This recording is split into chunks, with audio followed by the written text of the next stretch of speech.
우리들에게 들려주시는 말씀은 마태복음 21장 1절에서 11절 말씀입니다.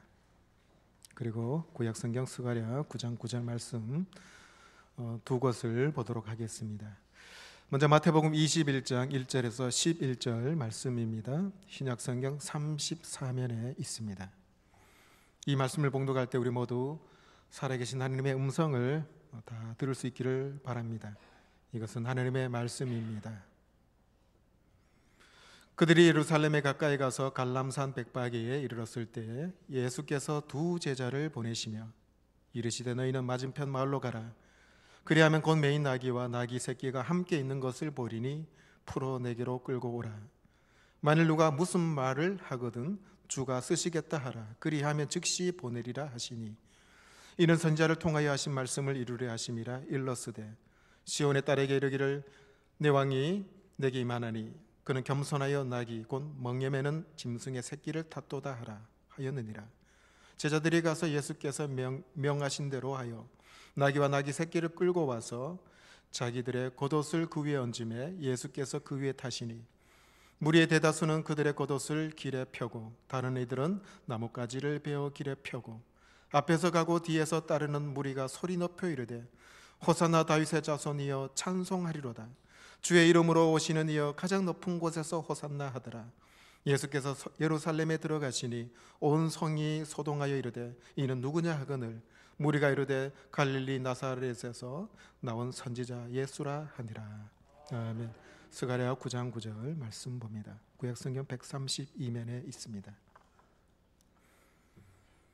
시온에 따라 크게 기뻐할지어다. 예루살렘에 따라 즐거이 부를지어다. 보라, 네 왕이 내게 임하시나니 그는 공의로우시며 구원을 베푸시며 겸손하여서 나귀를 타시나니 나귀의 작은 것 곧 나귀 새끼이니라. 아멘.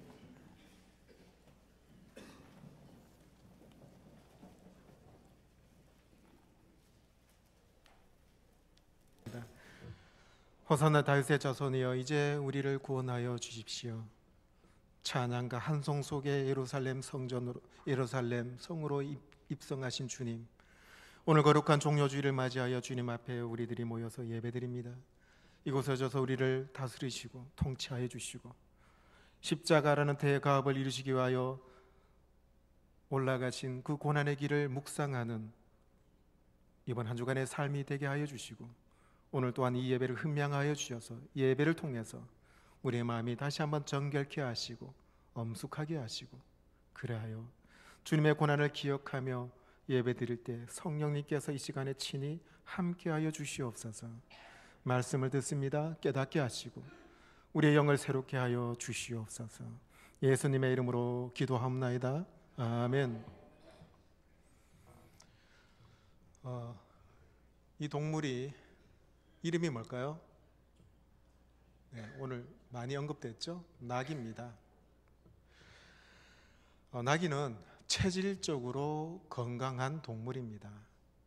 병의 저항력도 강한 동물이고요. 먹성도 아주 좋습니다. 무엇보다도 인내심이 강해서 옛날부터 험한 작업에 동원된 동물이 나귀입니다. 근데요, 나귀에게 라이벌이자 생김새가 비슷한 원수 같은 놈이 있어요. 바로 말이죠. 나귀는 늘 말과 비교를 당하면서 조롱당하기 일쑤입니다. 말에 비해서 덩치가 작고 마음껏 뽐낼 수 있는 말갈기, 털이 있긴 있습니다만 그렇게 아름답지 못합니다. 이솝 이야기나 섹스피어의 그 소설 이야기 그리고 피노키오 이야기에 보면 이 나귀가 등장하는데 한결같이 어리석은 미물로 등장합니다. 나귀는 동서를 막론하고 업신여김을 당하는 대표적인 동물이죠.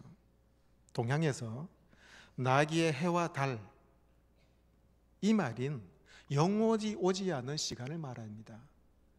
닭띠, 소띠, 객띠, 양띠, 호랑이띠 있는데 이 12지간에 나귀띠는 없습니다. 그런데요, 놀라운 것은 성경만큼은 그렇지 않습니다. 영화나 드라마에 카메오처럼 깜짝 등장하는 곳이 많이 있습니다. 성경에 등장하는 나귀들은 한결같이 친밀감을 줍니다. 무엇보다도 신실한 이미지가 있고요. 나귀 주인의 부르심에 충성을 다하는 명예로운 이름의 대명사가 나귀입니다. 제물로 바쳐질 아들 이삭을 바치러 아브라함이 올라가죠. 바로 이삭은 나귀 등을 타고 올라갑니다. 애굽으로 되돌아가던 모세의 가족들을 태운 나귀, 주인의 잘못을 사람의 말로 표현해서 책망했던 발람의 나귀, 평화로운 임무를 수행한 오뎃의 나귀, 강도 만난 사람을 태운 선한 사마리아 사람의 나귀, 대표적이죠. 그런데 뭐니 해도 성경에 나오는 나귀라면 오늘 본문에 등장하는 나귀 새끼입니다. 예수님을 등에 태워 예루살렘까지 안전하게 예수님을 모신 나귀죠. 만왕의 왕이신 메시아 예수님께서 겸손하게도 볼품이 없는 나귀 새끼를 타시고 예루살렘 입성하셨습니다. 오늘 예수님께서 3년 동안의 공생의 삶을 이제 마감하시고 십자가라는 대가업을 이루시기 위해서 예루살렘에 입성을 하신 종려주일입니다. 예수님께서 대속의 죽음을 한 주 앞두시고 예루살렘에 입성을 하셨을 때 로마 고위 병사처럼 황금 마차를 타시고 빨간 제복을 입으시고 빵빠레 소리를 들으시면서 위풍당당하게 입성을 하셨다라고 생각을 해보십시오. 얼마나 메시아로서 그 명성에 걸맞는 위험한 모습이겠습니까? 그런데 예수님은 모든 사람들의 예상을 뒤엎고 나귀 새끼, 그것도 한 번도 멍에를 매지 않는 나귀 새끼, 그걸 타고 입성을 하셨습니다. 메시아라는 모습 전혀 찾아서 볼 수가 없는, 어쩌면 참 우스꽝스러운 모습이죠. 만약에 예수님이 말에 올라타 앉으셨다면 지나가다가 군중들을 아래로 내려다 보셨을 겁니다. 그런데 주님은 나귀, 그것도 나귀 새끼를 타셨으니까 군중들과 눈높이가 딱 맞았어요. 다리가 짧은 나귀 새끼 등에 올라타셨기 때문에 예수님은 무리들의 얼굴과 얼굴을 맞대어 보면서 지나가셨어요. 예수님은 군중들 가운데 비집고 지나가면서 아마도 그들 한 얼굴 한 얼굴 다 지켜 보시면서 올라가셨을 겁니다. 메시아의 행렬과 뒤뚱거리면서 나귀 새끼가 올라가는 모습은 전혀 어울리지 않는 조합이죠. 하나님께서 하시는 일은 참 독특하십니다. 인간의 상식과 관행을 여지없이 깨뜨려 버립니다. 주님은 잘 길러진 준마가 아니라 나귀 새끼를 타고 예루살렘에 올라가셨습니다. 그런데 이런 메시아의 우스꽝스러운 행차는 이미 오래전에 스가랴 선지자가 예언을 했습니다. 스가랴 9장 9절에 말씀하죠. 보라, 네 왕이 내게 마시나니 그는 공의로우시며 구원을 베푸시며 겸손하여서 나귀를 타시나니 나귀의 작은 것 곧 나귀 새끼니라. 스가랴는 구원의 메시아가 너무 겸손하셔서 나귀 새끼를 타고 올라가셨다고 예언을 했습니다. 겸손을 겸비하신 예수 그리스도, 이것은 메시아의 속성이기도 합니다. 사실 여러분, 나귀는 메시아를 상징하는 그런 대표적인 동물입니다. 나귀는요, 말과 정반대 이미지를 갖고 있습니다.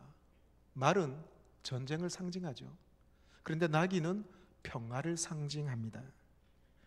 예수님께서 예루살렘에 입성하는 것은 이기러 가신 것이 아니라 지러 가셨습니다. 인류의 죄를 사시고자 하나님과 사람 사이에 막힌 담을 허시고 화평케 하시고자 나귀 새끼 등에 오르신 것이죠. 여러분, 오늘 이 본문을 나귀 새끼의 입장에서 오늘 본문을 잠깐 살펴봅니다. 태어나서 한 번도 짐을 보지 않은 나귀 새끼. 근데 어느 날 낯선 두 사람이 오더니 나귀와 나귀 새끼를 끌고 어디론가 갑니다. 가보니까 사람들이 많이 모여 있어요. 수많은 인파들 속에 들어갔는데, 그런데 사람들이 이 나귀 새끼를 예수님 앞에 세웠습니다. 그랬더니 예수님께서 이 나귀 새끼 위에 타시는 게 아니겠습니까? 여러분, 이 나귀 입장에서는 얼마나 자기 생애에 최고의 날이겠어요? 메시아를 등에 태우고 수많은 군중들에게 박수갈채를 받으면서 태워가니까 아마 이 나귀에게는 평생 잊을 수 없는 감동의 순간이었을 것입니다. 벳바기 마을부터 예루살렘까지 거리가 3km입니다. 처음에는 예수님을 등에 태웠지만은 호산나 호산나 외치는 군중들 속에 지나가는 그 경험은 아마 이 나귀가 죽을 때까지 잊지 못했던 경험이 되었을 것입니다. 오늘 본문을 통해서 나귀 새끼의 경험이 우리에게 들려주시는 말씀이 무엇인지 세 가지 살펴봅니다. 첫째는 나귀 새끼를 통해서 우리는 하느님의 택함 받은 주의 백성들임을 깨우쳐 줍니다.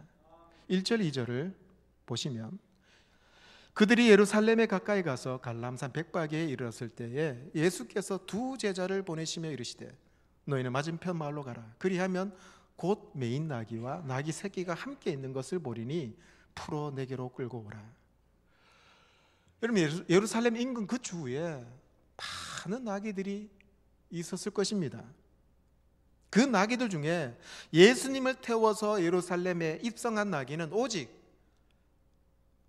오늘 본문에 나오는 나귀 새끼입니다. 벳바기 마을 건너편에 줄에 매어 있는 어린 나귀죠.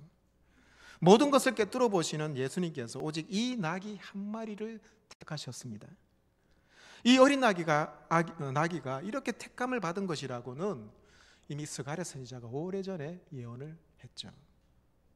여러분, 어린 나귀도 이렇게 택함을 받고 쓰임을 받는데 하물며 우리는 어떻습니까? 하나님의 형상대로 하나님의 생기를 받은 자로서 하나님 보시기에 심히 좋은 피조물 중에 피조물, 으뜸인 존재가 우리가 아니겠습니까?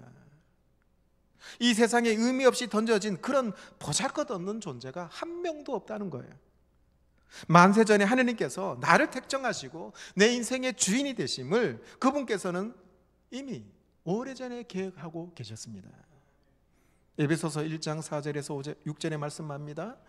곧 창세전에 그리스도 안에서 우리를 택하사 우리로 사랑 안에서 그의 앞에 거룩하고 흠이 없게 하시려고 그 기쁘신 뜻대로 우리를 예정하사 예수 그리스도를 말미암아 자기의 아들들이 되게 하셨으니 이는 그가 사랑하시는 자 안에서 우리에게 거저 주시는 바 그의 은혜의 영광을 찬송하게 하려 하는 것이라.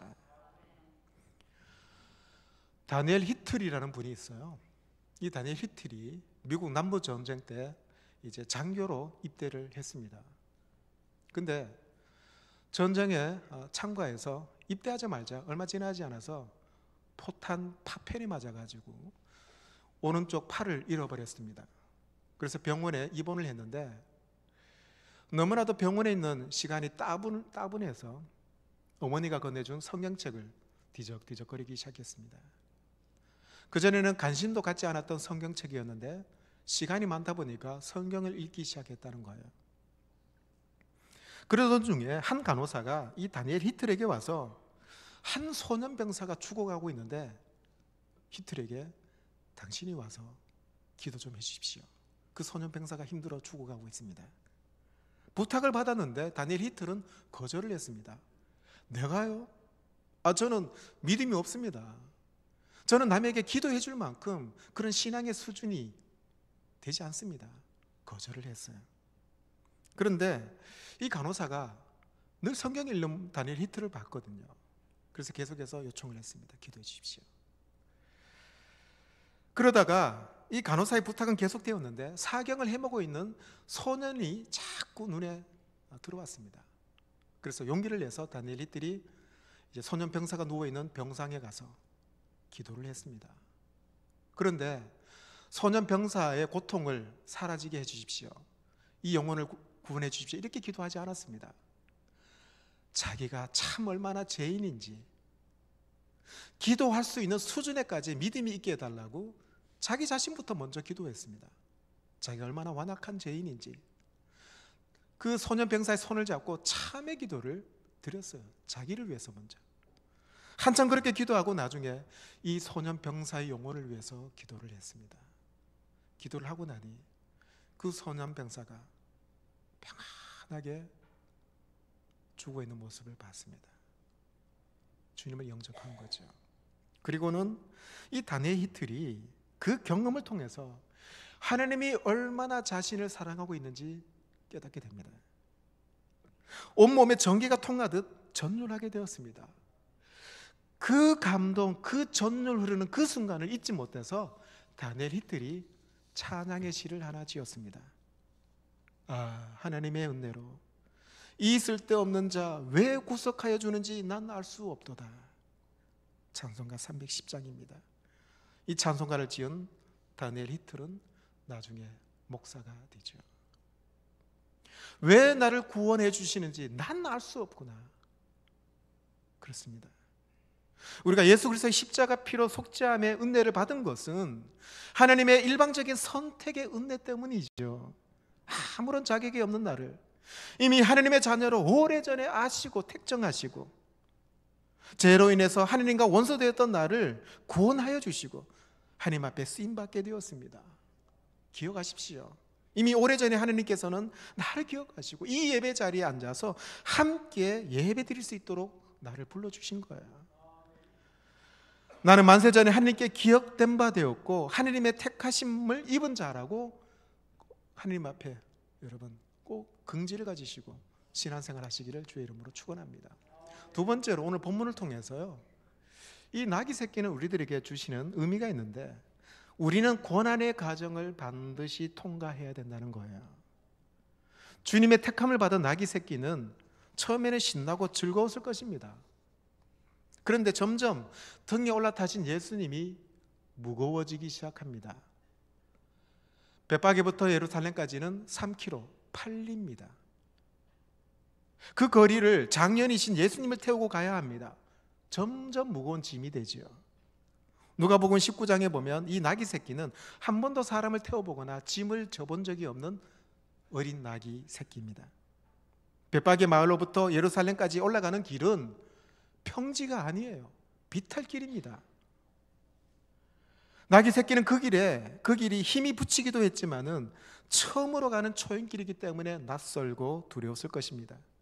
그럼에도 나귀 새끼는 예수님을 태우고 묵묵히 한호하는 군중들 속으로 갈 길을 가고 있죠.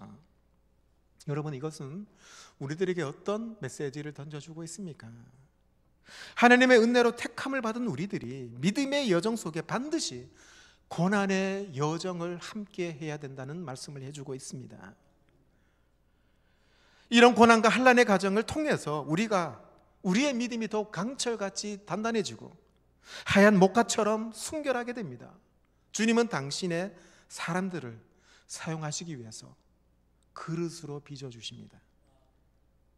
삶의 여정에서 우리가 꽉 잡고 있는 것들, 이거 아니면 안 된다고 붙잡고 있는 것들, 우리 주님께서는 그것은 불필요한 것이라고 하시면서 도려내시고 잘라내시면서 우리를 그릇으로 빚어주십니다. 그 과정이 힘들고 아프죠. 도종환 씨 아시죠? 지금 문체부 장관입니다. 그는 시인이었죠. 그가 쓴 시집이 있습니다. 유명한 책이에요. 흔들리지 않고 피는 꽃이 어디 있으랴. 이 시집에 보면 처음 가는 길이라는 시가 있어요. 이 시가 이렇습니다. 아무도 가지 않는 길은 없다. 다만 내가 처음 가는 길일 뿐이다. 누구도 앞서 가지 않는 길은 없다. 오랫동안 가지 않는 길이 있을 뿐이다. 두려워 말아라.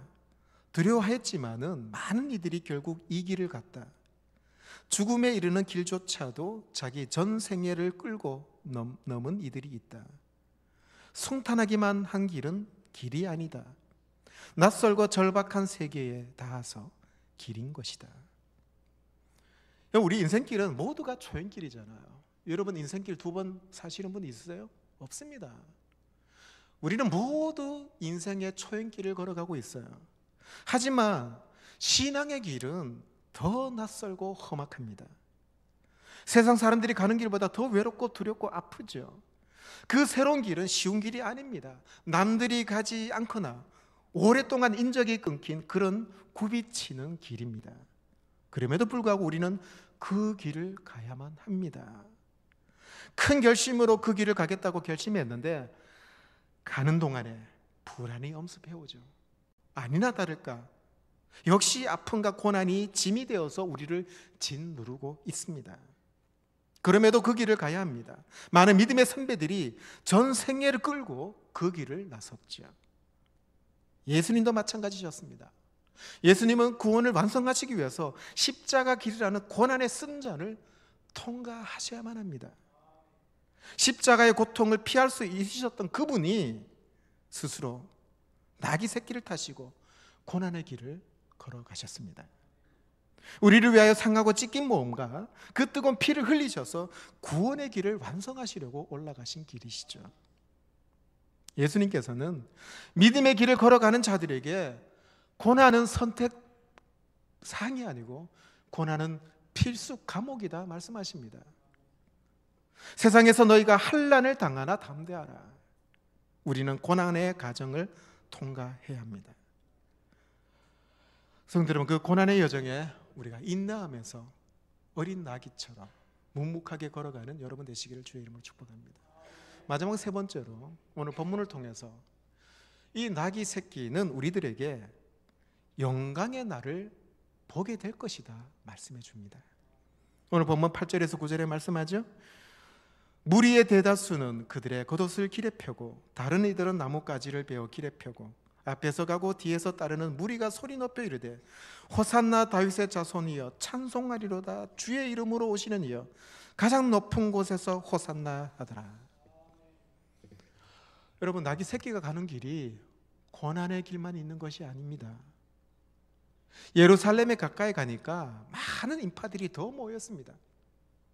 그러면서 어서 오시라고 대대적으로 환영을 합니다. 레드카페 대신에 그들이 입고 있었던 겉옷을 벗어가지고 길에 펴니다. 그리고 정려나무 가지를 꺾어서 길에 펼쳐놓습니다. 예수님을 태운 이 나귀 새끼가 예수님 그 사람들의 겉옷 그리고 정려나무를 한 발자국 한 발자국 지려밟고 지나갑니다. 사람들은 노래 부르기 시작했습니다. 호산나 호산나 다윗의 자손이여 찬송합니다. 주의 이름으로 오시는 메시아여 이제 우리를 구원하여 주시옵소서. 이제 우리의 왕으로 등극하여 주시옵소서. 어린 나귀는 구원하실 왕 메시아를 등에 모시고 그런 축제 분위기 속에 지나갑니다. 얼마나 영광이겠어요. 얼마나 기쁨이겠습니까? 여러분, 개그맨 김기리 씨, 신보라 씨 아시죠? 전에 한참 인기가 있었어요. 그때 교회 간증하러 왔는데 이제 그분들과 함께 교회를 안내하고 소개를 했습니다. 근데 교회를 지나갈 때, 복도를 지나갈 때 많은 사람들이 몰려왔어요. 사인해달라고.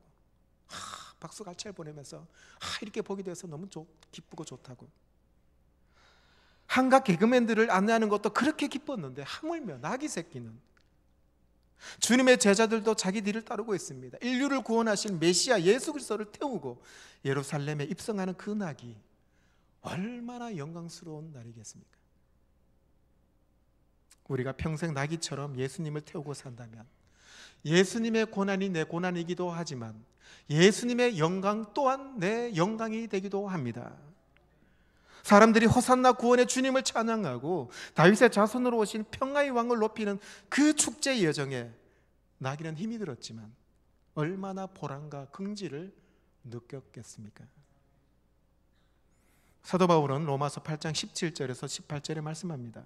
자녀이면 또한 상속자 곧 하나님의 상속자요 그리스도와 함께 한 상속자니 우리가 그와 함께 영광을 받기 위하여 고난도 함께 받아야 할 것이라. 생각하건대 현재 고난은 장차 우리에게 나타날 영광과 비교할 수 없도다. 여러분, 여기서 고난은 죄를 지어서 스스로 고난을 자초하는 그런 고난이 아니라 복음의 사명을 감당하기 위한 고난입니다. 지금 당하는 고난이 크지만은 장차 우리가 받을 영광, 그 영광이 더 놀랍고 크다는 거예요. 로마서 5장 3절에서 4절에 말씀합니다. 다만 이뿐 아니라 우리가 환난 중에서도 즐거워하나니 이는 환난은 인내를, 인내는 연단을, 연단은 소망을 이룬 줄 알미로다. 참 신기하게도 환난을 겪으면 겪을수록 우리는 더 단단해집니다. 소망은 더 구체적으로 다가오죠. 소망은 환난이나 인내, 연단이라는 말과 아주 밀접하게 연결되어 있습니다. 우리가 하느님의 사람으로 살아가면서 당하는 고통과 아픔은 장차 받게 될 영광과 연결되어 있다는 거예요. 오스왈드 챔버스라는 목사님이 있습니다. 이분이 쓴 책, 주님은 나의 최고봉입니다 라는 책이 있는데, 이 책을 보면 이런 내용이 있어요. 당신의 아픈 마음 때문에 이 세상에 하느님의 목적이 이루어진다면 하느님이 당신의 마음을 아프게 하신 것에 감사하십시오. 참 멋진 말 아닙니까? 그러면서 이 챔버스 목사님이 이렇게 말합니다. 여러분에게 아픔이 있습니까? 패배로 끝나는 고난이 있고 영광으로 가는 고난이 있습니다. 자신의 삶을 좌절케 하는 고난은 패배지만은 하느님의 뜻을 이루기 위해 멀리 보며 인내하는 고난은 영광의 자리로 우리를 인도합니다. 여러분, 오늘은 종료주일입니다. 예수님께서 공생의 삶을 정리하시고 십자가 지시기 위해 예루살렘에 입성하신 날입니다. 한마디로 표현하면 이것입니다. 예수님은 죽으러 가셨습니다. 그런데 분위기는 축제 분위기입니다. 한 사형수가 사형집행 당하기 위해서 사형집행 장소로 갑니다. 그런데 사람들이 우르르 몰려오더니 박수갈채를 쳐줍니다. 어서 오라고, 환영한다고, 레드카페 깔아줍니다. 얼마나 그 사형수가 참담하겠습니까? 예수님은 그 참담함을 받아들이셨습니다. 왜요? 십자가에 죽으셔야만이 생명을 살릴 수 있는 길이기 때문입니다. 이것이 바로 복음의 특징이죠. 오늘 두 분이 세례받습니다. 5명의 학생들이 입교합니다. 세례 입교는 자기 옛 자아를 죽이는 거죠. 죽어야만 다시 생명을 얻을 수 있습니다. 세례 입교는 내가 내 속에서, 내가 살아서 내가 내 인생의 주인이었는데 이제는 그게 아니고 내 속에 내가 주인이 아니고 우리 주님이 내 인생의 주인이시구나 고백하는 예식이 세례와 입교 예식입니다. 오늘 종료주일 성찬 예식 함께 드립니다. 나를 위해 십자가에 물과 피를 쏟으신 주님을 기억하며 엄숙한 마음으로 주님의 떡과 잔을 받는 시간입니다. 불쑥불쑥 튀어나오는 내 고집을 꺾으시고 옛 자아를 죽이시고 새롭게 태어나는 그 의식이 성찬 예식입니다. 오늘 성찬 받을 때 경건된 마음으로 임하기를 주의 이름으로 소망합니다. 기도하시겠습니다. 아버지 하나님,